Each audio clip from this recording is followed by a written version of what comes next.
अस्सलाम वालेकुम एवरीवन, उम्मीद करते हैं आप सब खैरियत से होंगे। Welcome back to my YouTube channel. आज का ब्लॉग है जी हमारा करोला 86 का। आपको दिखाते हैं नई अपडेट्स में क्या हो रहा है।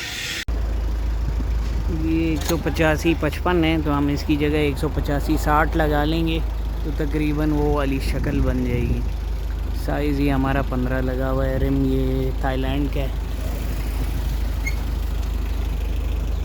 आता वैसे ये होंडा में ओरिजिनल रिम, पर शक्ल में अच्छा लग रहा है गाड़ी के हिसाब से। अस्सलाम वालेकुम जी, आज नेक्स्ट डे है और इसमें हमारा संडे गुज़र चुका है। गाड़ी को अगर आप देखें माशाल्लाह से हमारी गाड़ी कंपाउंड पॉलिश हो चुकी है। रिज़ल्ट्स आपको उस तरह साफ़ सुथरा नज़र आ रहा होगा, पर थोड़ी सी धूप कम हो तो उसमें आपको बेहतर इसकी शाइन फील होएगी। कलर में ज़रा निखार आ गया, तो यही रीज़न था कि इसको कंपाउंड करवाना चाह रहा था मैं। वो कंपाउंड हो चुकी है, साफ़ सफाइयाँ होनी, इंडिकेटर्स फ़िलहाल उतार दिए थे ताकि वो काम कर सकें। ओवरऑल आपको थोड़ा सा दिखाता हूँ रिज़ल्ट भी। ये देखें जी, धूप बहुत तेज़ है इसलिए शायद आपको उस तरह की विजिबिलिटी ना मिले, उस तरह नज़र ना आए। बहरहाल ये आपके सामने है। ओवरऑल काफ़ी बेहतर हो गया है। इंजन वाला कवर देखते हैं वो रंग किया या रहता है। ट्रंक भी जो है माशाल्लाह से आप देखें, आपको शाइन नज़र आ रही होगी अच्छी, और कलर कंपाउंड होने के बाद काफ़ी बेहतर हो गया। ये अंदर वाली जगहें भी साफ़ करवाई हैं, जहाँ पे थोड़ा बहुत रस्ट वाला पानी सा उस तरह है, वो मैंने बोला है कलम वगैरह लगाएं, क्लियर करें। अंदर जो हैं झड़पें रह गई हैं, वो एक वो कपड़ा हटवाऊंगा। अच्छा, दूसरा एग्जॉस्ट का कवर लगा लिया था, ये देखें। उसके बाद तो आप लोगों को दिखाया नहीं। तो ये है ओवरऑल, इससे थोड़ी सी डिफरेंट होगी ये गाड़ी की, पर बुरी नहीं है। तो इसके बाद जो है झड़पें वगैरह वो मैंने इनको बोला क्लियर करें। कुछ जगहों पे रंग रहता है, जैसे ये रबर पे लगा हुआ है, ये क्लियर करें। झड़पों पे भी सारी एक दफ़ा हाथ से, क्योंकि यहाँ पे मशीन तो नहीं यूज़ कर सकेंगे, वो प्रोफेशनल डिटेलर्स वाली तो नहीं है, तो ये हाथ से इसको ज़रा कंपाउंड कर लेंगे, उसमें मज़ीद सेटल हो जाएगा इंशाल्लाह। इसके बाद जो है इंजन पे, अच्छा मैं खोलता हूँ बोनट। इसका बोनट खोल लिए जी। ये इसका हेड कवर जो है पेंट करवा दिया है मैंने। फ्रंट पे थोड़ा सा वो ज़्यादा नज़र आ रहा होगा आपको, वो थोड़ा सा हीट लगने के बाद, यूज़ होने के बाद ना और सेटल हो जाएगा। बाकी जो क्लियर हो गया। अच्छा, वो वाली जगह वो भूल गए, एक तो वहाँ पे कोई रबर लगाते हैं, और वहाँ पे मैंने इनको बोला था कलर का स्प्रे लगा दें या ब्रश से लगा दें, जो भी है, ताकि वो रस्ट वाला मामला ना बढ़े उसमें। क्योंकि वहाँ पे हाइड्रोलिक क्लच लगा हुआ था, वो हमारा उतर गया क्योंकि अब गाड़ी ऑटो हो चुकी है। तो ये है जी ओवरऑल सारा अभी तक का सिलसिला प्रोजेक्ट करोला 86 का। इसके अलावा जी हमारा ये फ्यूज़ बॉक्स हमारा चेंज हो गया, ये काबली डल गया है, और 4EFE का जो अपना ओरिजिनल आता है, इस पर देखें आप ड्राइंग भी बनी हुई है, तो काफ़ी बेहतर कंडीशन का मिल गया था। ये भी ज़रूरी था चेंज होना, वो भी हमारा हो गया चेंज। ये कंपाउंड हो चुकी है, शाइन आपको पता नहीं इसमें फ़ील हो रही है कि नहीं। बहरहाल सामने तो काफ़ी फ़र्क नज़र आ रहा है अब, क्योंकि पहले गाड़ी बड़ी डिम सी थी।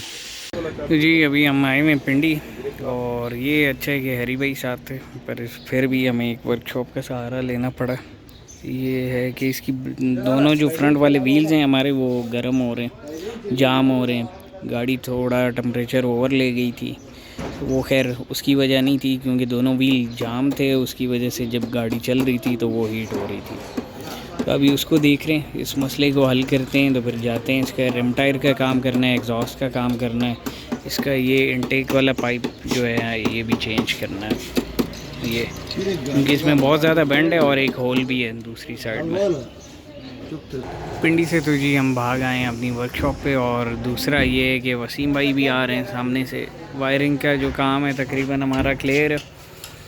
मेन अभी जो है आपने जैसे देखा था, गाड़ी के दोनों व्हील जो हैं गर्म हो रहे हैं, तो वो जाम है, उसको हमने क्लियर करना।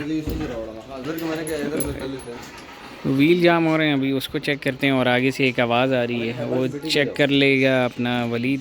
दूसरा इसकी हमारी मीटर की जो केबल है वो हम चेंज कर रहे हैं, वो भी मंगवा ली है।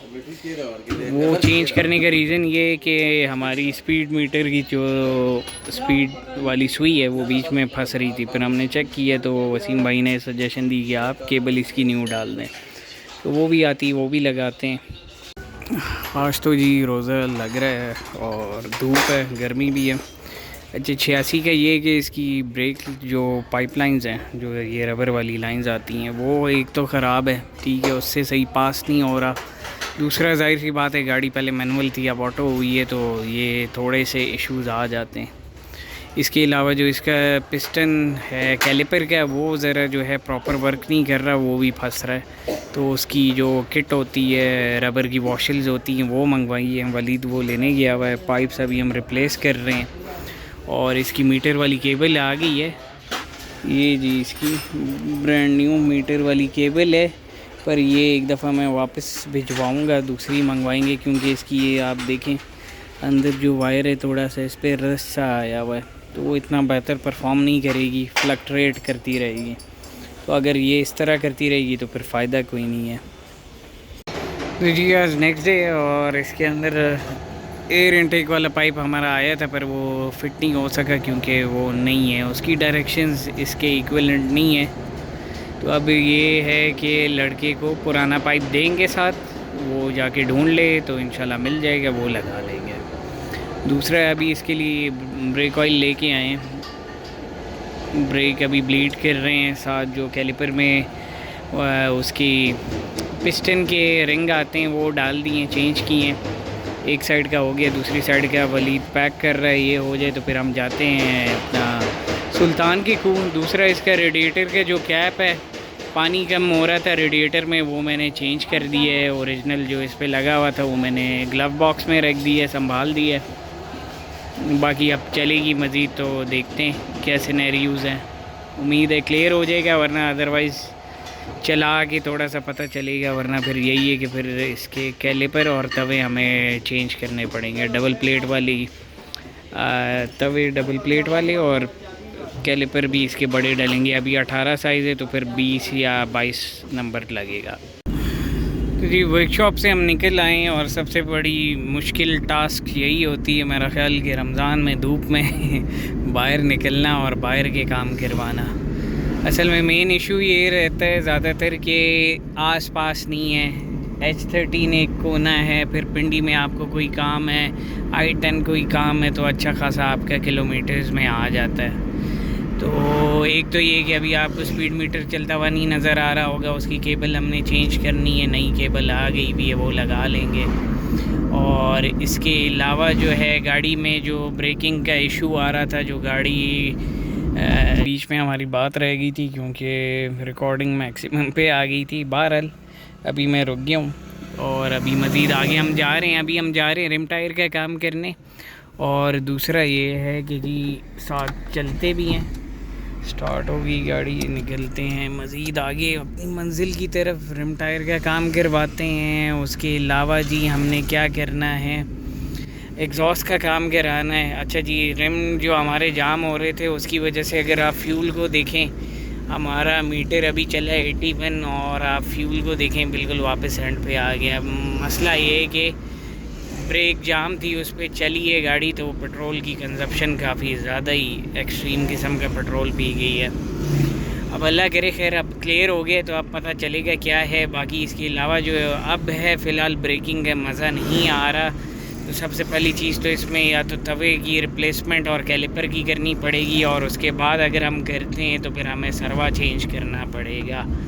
डबल पर्दे वाला प्राडो का सरवा डाला जा सकता है। तकरीबन 36,000 रुपये की हमें प्लेट मिल रही हैं डबल वाली और कैलिपर के साथ। और इसके अलावा अगर हम सरवा डालते हैं तो मेरा ख्याल 20-25 हज़ार रुपये उस पर लग जाएंगे। बाकी ब्रेक ऑयल अलग है। आज भी ब्रेक ऑयल हमें एक बॉटल यूज़ करनी पड़ी है, ब्लीड की है। पहली गो में जो है क्लियर नहीं हुआ, दूसरी गो में क्लियर हुआ है ब्रेक का। तो खैर ये सिनेरियो अब रिम टायर देखते हैं कौन से मिलते हैं, उसके बाद आगे का दिखाते हैं। अभी हम सुल्तान की कूह आए थे और पहले हम मलिक ट्रेडर पे गए थे, वहाँ पे हमारी बात नहीं बन सकी। रिम की पिक्चर आपके सामने आ रही होगी। और फिर उसके बाद हम आए हैं ये लाला अयास ट्रेडर है यहाँ पे कूह में। एक वो रेफरेंस वाली दुकान थी, पर जब मैं आया हूँ वो सील हो गई थी, तो हमें अब यहाँ से लेना पड़ा। खैर ये एक चीज़ अच्छी मिल गई। एक भाई ने बल्कि कमेंट किया था T37 लगाएं जी, आपकी ख्वाहिश पूरी होगी। ये मिला भी वही T37 है, और उसमें वाइट भी था, ब्लैक भी था। वो मैं आपको दिखाता हूँ। ये है जी वाइट वाला। ब्लैक वाले से अभी भाई टायर उतार रहा है। उसके अलावा हमें ये CE28 मिल रहा था एक ऑप्शन, और एक ऑप्शन हमारे पास जैपनीज़ में ये था। इसके अलावा ये इनके पास वैराइटीज़ हैं, डिफरेंट रिम्स हैं। हमने जैपनीज़ सिलेक्ट की है। अब हम T37 सेम है, मगर उसकी स्पोक्स थोड़ी सी कनकेव स्टाइल वाली है, तो वो लगा रहे हैं। और साइज़ है हमारा 15।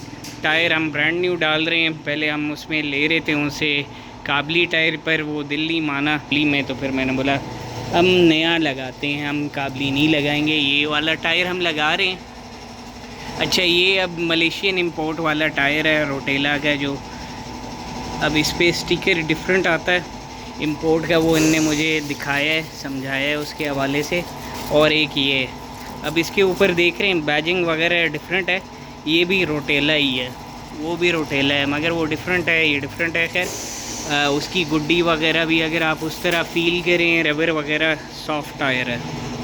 मैं काबली वाला भी दिखाता हूँ आपको अंदर जाके। ये वाला जी रिम टायर है। वो टायर जो है योकोहामा 21 की डेट का टायर है, तो वो फिर मैंने बोला समझ नहीं आ रहा, 6000 के फ़र्क में हम ब्रांड न्यू तो चीज़ डाल लेना कम से कम। और अगर हम जैपनीज़ ही डालते तो फिर उसमें ये था कि हमें कम से कम 95,000 रुपये ख़र्च करने पड़ते।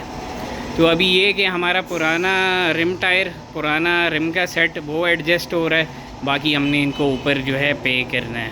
ये देखें जी हमारे ब्रांड नहीं हो गए।